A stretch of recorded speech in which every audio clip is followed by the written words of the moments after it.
Studies in the Gospel of John. Number 5, the first Passover, cleansing the temple. Review and quizzing. List 4 facts about the Word from John 1. Who were the 3 people that Jews wondered if John the Baptist was? What did John do that made him like Elijah?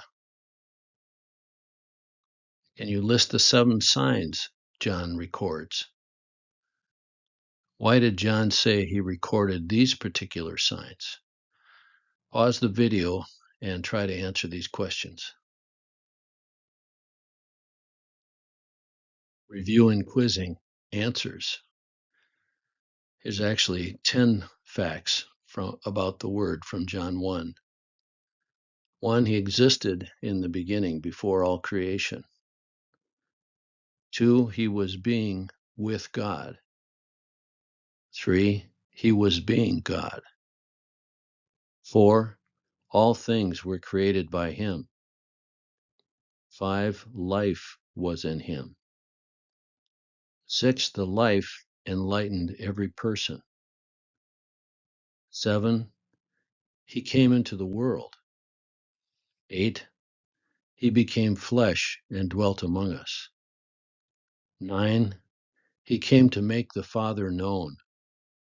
And 10, he came to be the Lamb of God to take away sin. Review and quizzing answers. Who were the 3 people that Jews wondered if John the Baptist was?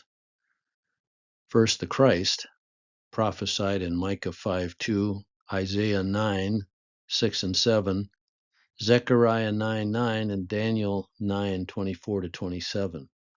The Christ would be coming. Number 2, Elijah. Malachi 4:5 and 6 talks about Elijah coming. And 3, the prophet Moses spoke of. Deuteronomy 18:15, Moses said that God would raise up a prophet like him.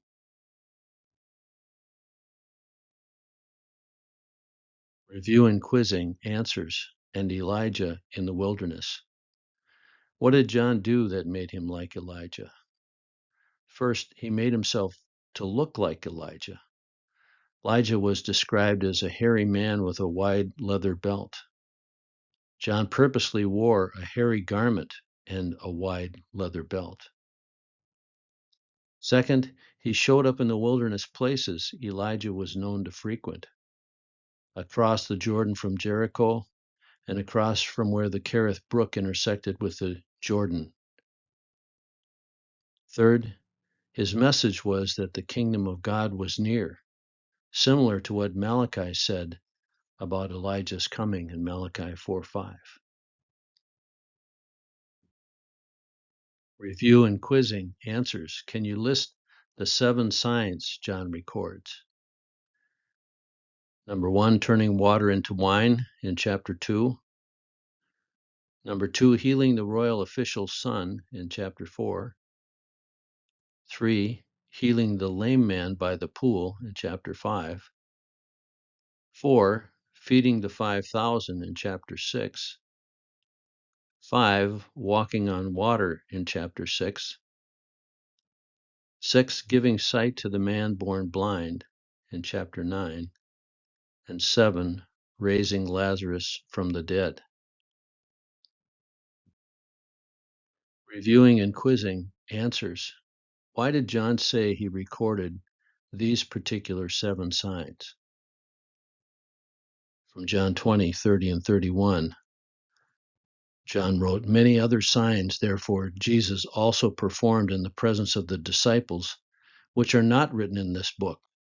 But these have been written that you may believe that Jesus is the Christ, the Son of God, and that believing you might have life in his name." Jesus cleansed the temple. He found in the temple those who were selling oxen and sheep and doves, and the money changers seated at their tables. And he made a scourge of cords and drove them all out of the temple with the sheep and the oxen. And he poured out the coins of the money changers and overturned their tables. And to those who were selling the doves, he said, "Take these things away. Stop making my Father's house a place of business." His disciples remembered that it was written, "Zeal for your house will consume me." It's John 2:14 to 17. John gives us additional information. The Gospel of John offers some unique perspectives that the other Gospel writers do not include. The account that John gives helps to clarify and correct some impressions that we would have if the only information we had was from the first three Gospels. We already saw that John gave us more information about the early days when Jesus' first followers began spending time with him. This was before the Baptist was arrested.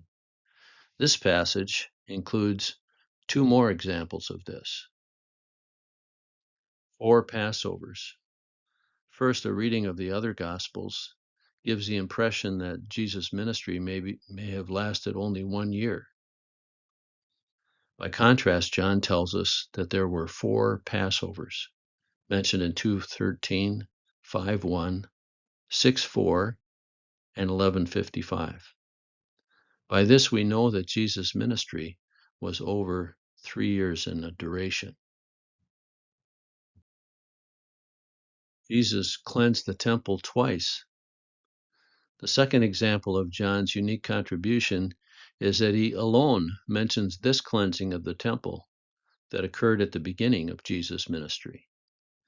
The other Gospels mention a similar episode that happened at the end of his life, on the eve of the final Passover week.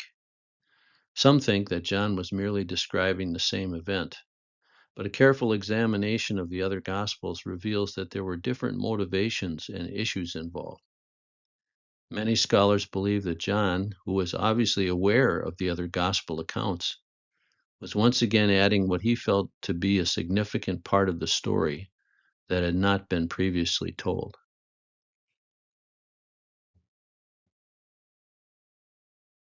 Differences in the two accounts. John records Jesus saying, "Take these things away. Stop making my Father's house a place of business." His disciples remembered that it was written, "Zeal for your house will consume me." Mark 11:17, Mark wrote, "And he began to teach and say to them, Is it not written, My house shall be called a house of prayer for all the nations? But you have made it a robber's den." The first cleansing seems to be about desecrating what was supposed to be a sacred place. The second cleansing was more about providing a place for the Gentile nations to worship God.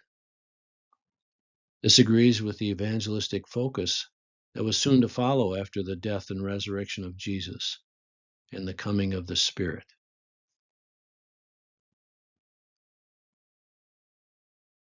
Passover of the Jews. Verse 13 tells us that the Passover of the Jews was near, and Jesus went up to Jerusalem. The feast of Passover was instituted by God in Exodus 11 to 13. It was to commemorate the deliverance of Israel out of slavery in Egypt. Yahweh had sent Moses and Aaron to Pharaoh to demand that he let his people Israel go so that they could serve him. Pharaoh had refused to listen to Yahweh's prophetic spokesman. God had already confronted Pharaoh and the Egyptian people with 9 plagues, each designed to reveal the powerlessness of the Egyptian pantheon of gods before Yahweh of Israel. The 10th plague. In the 10th and final plague, which would secure their release, Yahweh intended to slay all the firstborn of humankind and animals in the land of Egypt, because the Egyptian king refused to release God's firstborn, Israel. Interestingly, killing the male children of Israel was originally a decree Pharaoh had introduced years earlier in Exodus 1:15 to 22. Thousands of Israelite sons had perished as a result. God was returning Pharaoh's evil designs upon him, his family, and his people. The people of Egypt thought that the Pharaoh himself was divine. This plague would take Pharaoh's firstborn son as well. Thus it would establish once and for all the powerlessness of the king of Egypt before Yahweh, the God of Israel. The original Passover preparations. After warning the Egyptians, Moses was instructed to make preparations which would not only bring about their protection from this plague, but would also prepare them to leave in haste when the Egyptian king finally gave in before Yahweh. Part of the preparations included slaying an unblemished lamb and sprinkling or daubing its blood on the two doorposts and over the top of the doorway to their houses. As Yahweh passed through the land at midnight, he would see the blood on the doorway and would pass over that house. Hence the name Passover.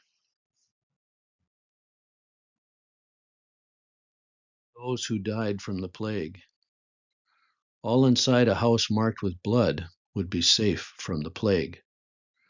However, any firstborn found out in the street or in a house without this marking of blood would not be passed over. They would die from the plague. And Pharaoh arose in the night, he and all his servants and all the Egyptians. And there was a great cry in Egypt, for there was no home where there was not someone dead. Then he called for Moses and Aaron at night and said, Rise up, get out from among my people, both you and the sons of Israel, and go worship Yahweh, and go and bless me also. Exodus 12:31 and 32. Three major feasts. Passover was the birthday of the nation of Israel and was to be commemorated throughout their generations. The reason that Jesus went up to Jerusalem was that Old Testament law required that all Jewish males were to go up to Jerusalem for three religious feasts each year. Passover, the Feast of Unleavened Bread, beginning of the barley harvest. Pentecost, called the Feast of Weeks, beginning of the wheat harvest. And the Feast of Booths, the ingathering of fruit, olive, and grape harvests.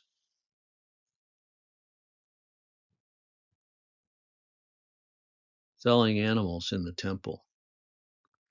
John records that when Jesus came into the temple, he found those who were selling oxen, sheep, and doves. This practice undoubtedly began as a service to those traveling from a distance. Having a ready source of priestly inspected animals available nearby to purchase for sacrifices was a benefit to pilgrims. Human greed and corruption had entered in over the years, however. By Jesus' time, the price of these animals had become highly inflated. Abuse of spiritual authority. The fact that these booths for selling animals had made their way into the actual temple courts is an indication of the partnership of the priesthood in this enterprise. Those allowed to market their animals in the temple enjoyed a virtual monopoly supported and protected by corrupt and greedy priests. Furthermore, crooked priests often would disqualify perfectly acceptable animals brought to the temple from family farms. This forced worshippers to purchase the temple animals, which were often visibly inferior in quality. It was an obvious abuse of spiritual authority for the sake of money. Money changers in the temple. Jesus also found money changers sitting at their tables. Who were these money changers and why were they there?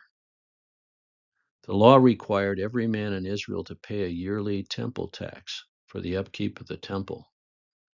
This amounted to 1/2 of a shekel, or 2 days' wages, and was usually paid just before or at the Passover. This and all other offerings in the temple were supposed to be paid in Hebrew shekels due to ecclesiastical tradition and to avoid, quote, pagan currency, unquote.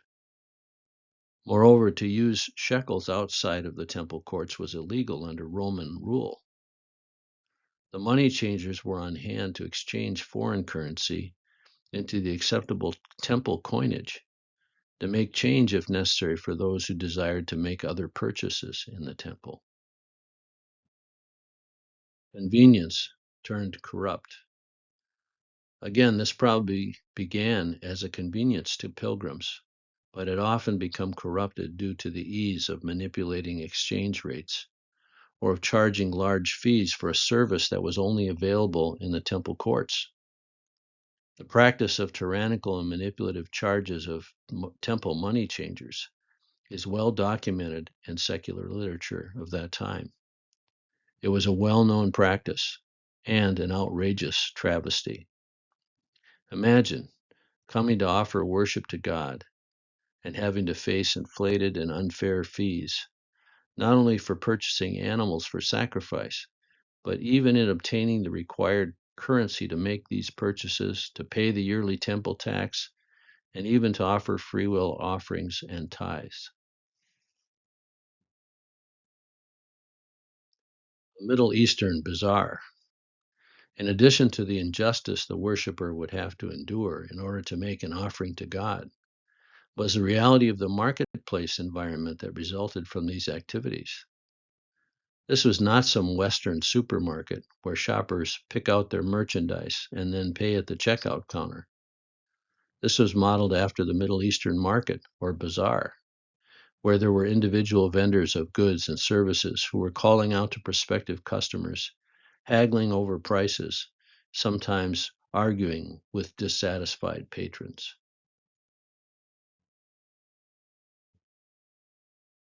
The invasion of sanctity with chaos. Added to this din was the bleating of sheep and goats, the lowing of cattle, and the calling of the birds that were for sale.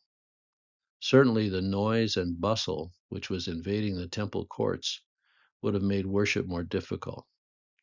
The temple was supposed to be the most sacred space in the world, and here it was invaded by the noise, corruption, disorder, and mess of a marketplace. Things were so bad, so out of control and out of perspective, that Jesus felt there was a need to take drastic action. Jesus took time to ponder his response. Jesus responded to the abuse and corruption and chaos he found. Making a scourge of cords, he cast out all. First, he made or fashioned a whip of ropes. The word for ropes is the same as is used in Acts 27:32 for the ropes that held the skiff to the ship. These were not just light cords, nor was the whip only a prop. It was a real whip, capable of inflicting pain and commanding respect. The fact that Jesus stood there and took the time to make it indicates that his action was not just explosively impulsive. It may have seemed drastic, but it was definitely deliberate and calculated. He drove everyone out. He drove out all. He poured out the coins and overturned the tables. There can be no question that this was a scene of noise and violence. How else could Jesus have cleared the temple court so quickly? We must remember, too, that Jesus was a carpenter by trade, which in those days meant the heavy work of constructing houses from stones and large beams, and using hand planes, saws, hammers, and chisels. There were no power tools. A man who worked a job like this must have been a well-muscled, physically intimidating individual, in spite of the impressions that some traditional artworks may tend to give us about Jesus' appearance, especially when wielding a whip, yelling and moving quickly and unpredictably. No one attempted to resist him, physically at least. Chaos, confusion, and consuming zeal. Marcus Dodds, in the Expositor's Greek Testament, describes well what it must have been like. It was a scene of violence, the traders trying to protect their property, cattle rushing hither and thither, men shouting and cursing, the money changers trying to hold their tables as Jesus went from one to another, upsetting them. It was indeed so violent a scene that the disciples felt somewhat scandalized until they remembered, then and there, not afterwards, that it was written, "Zeal for thy house will consume me," from Psalm 69:9. What was he crying out as he drove them out? Take these things away. Stop making my Father's house a house of merchandise. This is the cause Jesus gave for his action. Confronted by the authorities, the Jewish leaders demanded an explanation for Jesus' action.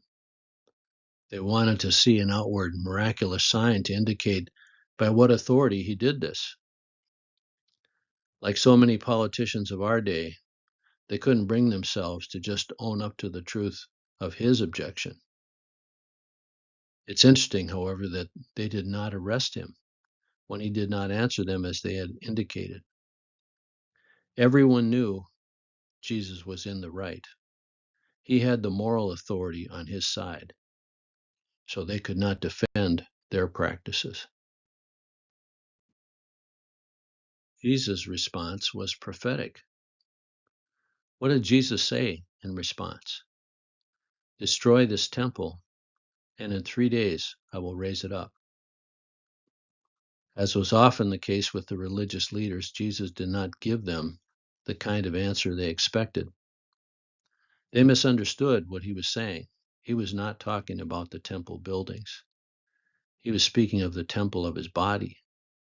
He spoke in a parable to them, but in actuality, his resurrection would truly be the best sign to demonstrate his authority.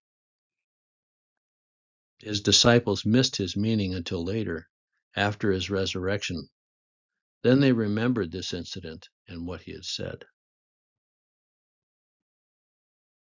Fixed point in time. The Jews mentioned that it took 46 years to build the temple. Herod the Great began this project in the 18th year of his reign, which is about 20 to 19 BC. This gives us a fixed point for the beginning of Jesus' ministry, about 26 or 27 AD.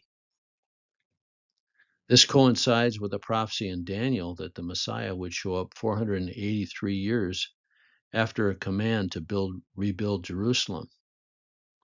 From the time that the Persian king Artaxerxes commissioned Ezra's return in 457 BC until 26 AD was 483 years.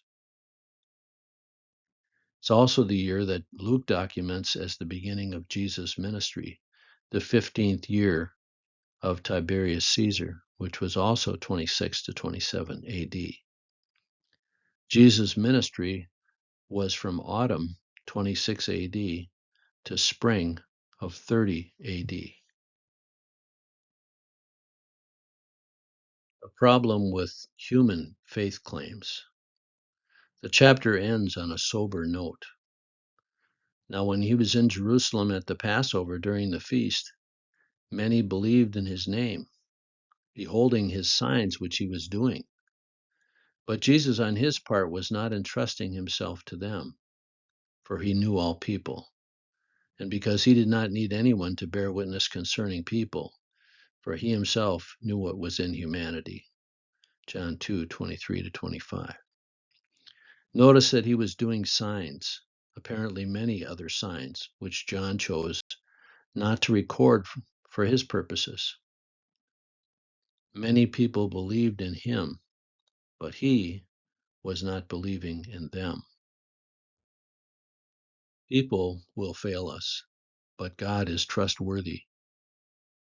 Though many believed in Jesus upon witnessing the miracles he was doing, he knew better than to trust in the fickleness of human popularity. This is one of a number of times where John mentioned that people believed in Jesus, but their faith was not dependable. On the one hand, John is writing to bring us to faith in Christ, chapter 20, 30, and 31. And John says that believing in Jesus is what brings us to new birth, John 1:12. Yet intellectual faith does not seem to be enough. There must be an ongoing pursuit of Christ. 8:31. People will fail us, but God is always trustworthy. Jesus entrusted himself to God, but not to people. What about your faith? Are you learning about Jesus out of curiosity, or have you made a faith commitment? Faith is not the same as intellectual belief. Faith is choosing to trust or to entrust yourself to a truth or a person. In John 2:23 and 24, the same verb is used in two different ways. Many believed in his name, but he was not entrusting himself to them. Same verb. True, fully formed faith is a trust commitment. It is entrusting yourself to what or whom you have come to know as true. Is your faith intellectual curiosity or an entrusting of yourself and your life choices to God as your guide and king? Then, can Jesus depend on you? Is your faith temporary or persistent? Jesus is looking for those who will follow him.